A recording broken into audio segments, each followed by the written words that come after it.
Ovih dana je engleska izdavačka kuća Istros Books objavila dela prevedena na engleski nekoliko srpskih autora: Mariju Knežević, Vladislava Bajca, Jelenu Lengold i Aleksandra Gatalicu.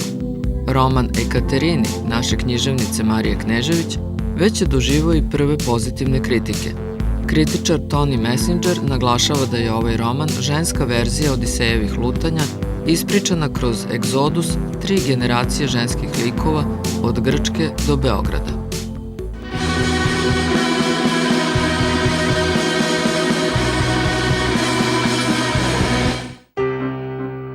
U sklopu proslave 450 godina od rođenja Vilijama Šekspira, u Narodnom pozorištu u Beogradu 27. februara biće održana predstava Šekspir soneti u režiji Aleksandra Nikolića. Kao predložak i inspiracija za predstavu poslužila je istoimena knjiga u kojoj je objavljen novi prevod Šekspirovih soneta, koji je učinila Jelisaveta Milojević, vanredni profesor Filološkog fakulteta na predmetu engleski jezik. Milojević je u dvojezičnoj knjizi koju je objavio Filološki fakultet napravila izbor od 35 soneta, prevela ih i napisala iscrpni predgovor. Zašto ste se odlučili da ponovo prevodite sonete? Zbog toga što mi se učinilo iz profesionalnog ugla da je to nužno.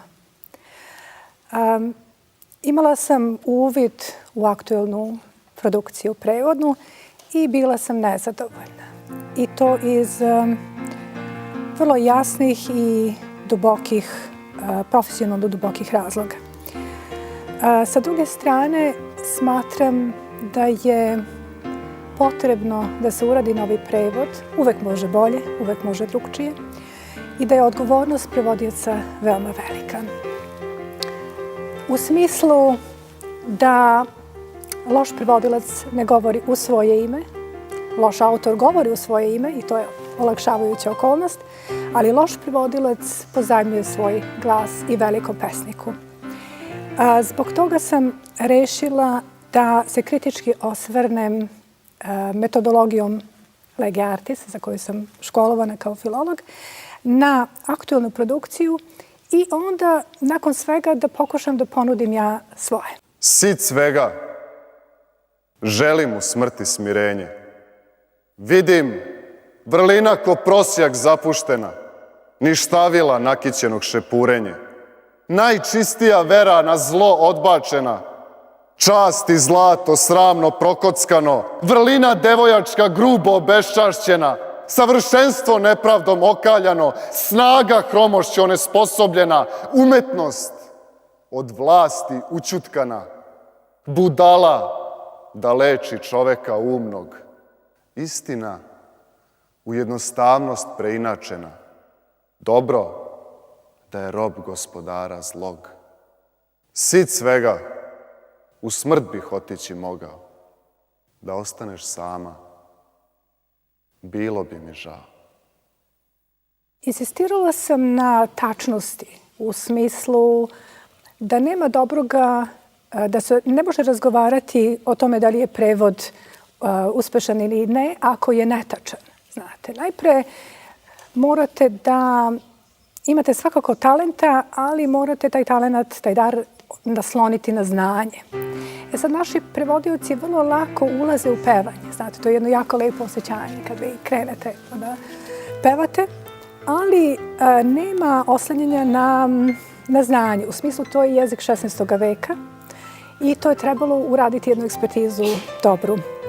Zaista jednu temeljnu ekspertizu, što sam ja učinila, da se ne bi ostavio prostor za improvizaciju, znate, i za promašaje. Tako da mi je osnovna namera bila da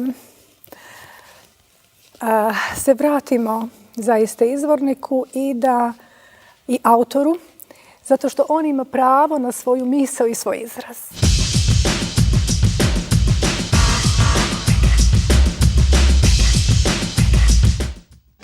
U posebnoj ediciji namenjenoj razmišljanjima o poeziji u Kraljevačkoj povelji izašla je zbirka eseja pesnika Vojislava Karanovića Oslobađanje anđela.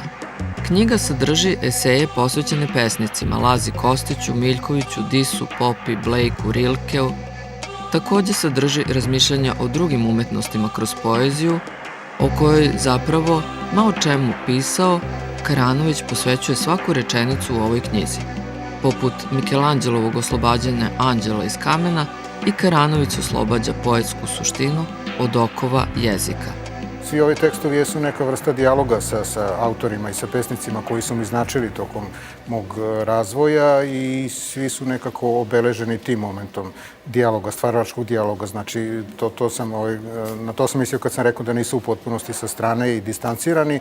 Oni jesu neka vrsta prisnog dijaloga i sa tim autorima koji su mi puno značili, ali su sa druge strane i pokušaj da se o poeziji ne govori samo distancirano i hladno, znači jednim ohlađenim kritičarskim jezikom, nego da zapravo i sami tekstovi uđu u jednu igru približavanja jeziku poezije, da sami zapravo na neki način budu kontaminirani tim pesničkim supstratom i da zapravo ta forma eseja koja se uglavnom kreće negde između ogleda, zapisa i priče, nekako sam pokušao ovim tekstovima da se više približim samoj formi pesme.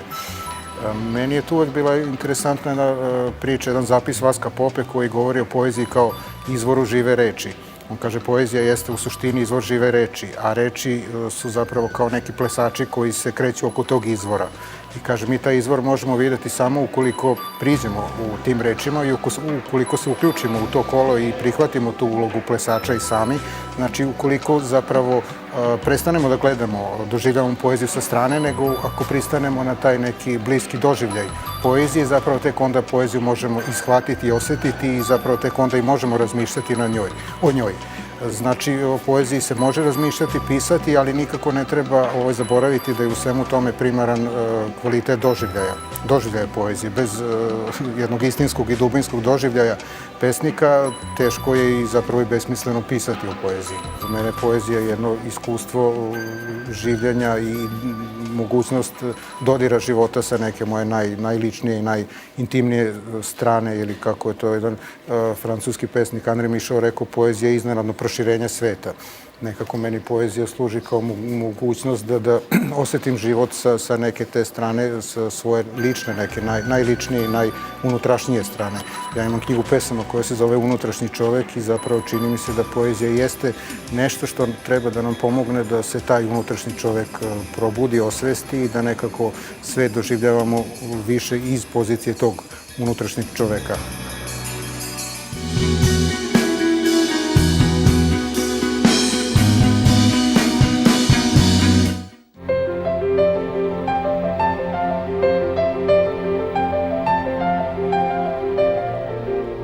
Teško je danas govoriti o ženskom rukopisu. Kao ženskom rukopisu svaki rukopis književno bitan i relevantan mora da zaprema taj ženski ugao gledanja. Znači, najveći svetski pisci pišu i ženskim pismom ili možda čak prevashodno ženskim pismom od Prusta pa nadalje i napred i unazad.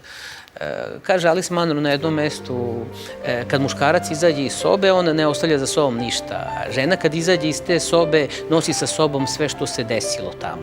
To je možda ta sitna distinkcija koju ona i pokazuje, ali kroz recimo ovako jednostavnu tvrdnju, dalje kada je čitate, vi ćete produbiti celu stvar i otkrićete čitavu filozofiju muško-ženskih odnosa, pozicije žene u svetu i zbog toga možda ona se s time naravno ne slaže, niti da je feminista, niti da je podvode pod feminističko pismo, međutim ona mislim da je zaista dosta upravo uradila na emancipaciji tog ženskog uvida u stvari.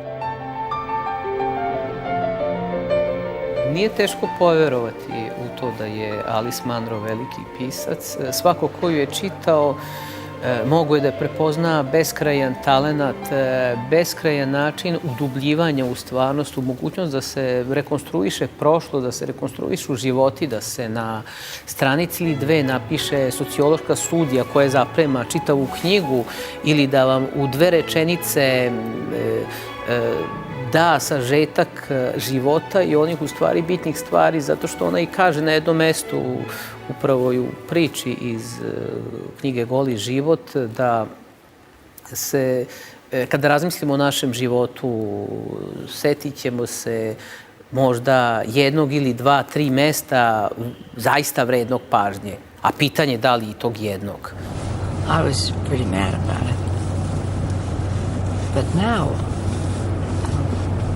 looking at what came my way, To je u stvari srž njenog talenta da vas izvede jako lako, jako jednostavno na nešto što je metafizička vetrometina, znači tamo gde ćete se istovremeno i smrznuti i ogrejati i gde ćete znati da je to ono bitno što se desilo u vašem životu. Znači, ne u životu junaka, ne u životu autora, nego u vašem životu. Znači, pisac koji ima dar, jedan stravičan psihoterapeutski dar otkrivanja, a istovremeno naoko sve ide jednostavno, rečenice su jednostavne, priče su naoko i predvidljive, nepretenciozne, upravo kao što je to bilo i kod Čehova.